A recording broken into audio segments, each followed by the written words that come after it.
Good evening. My name is George Thomas. I'm a physical education teacher here at East Windsor High School.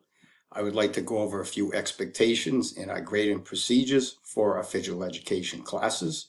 As far as expectations, all students are expected to wear the proper clothing for physical activities such as shorts, sweatpants, t-shirt, long or short, and sneakers. The locker room is available for students if they'd like to change their clothes. It's optional if they come dressed in the proper clothing, that is fine. As far as grading procedures, they will be graded in 3 areas. Active participation, are they showing effort? Are they actively involved in the class activity?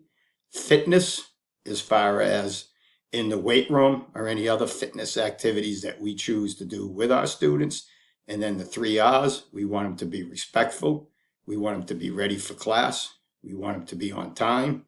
We want our physical education students to have a great experience, no matter what the skill level is, and to enjoy every activity that we present to them. If you have any questions, please let me know. You can email me at gthomas@ewct.org.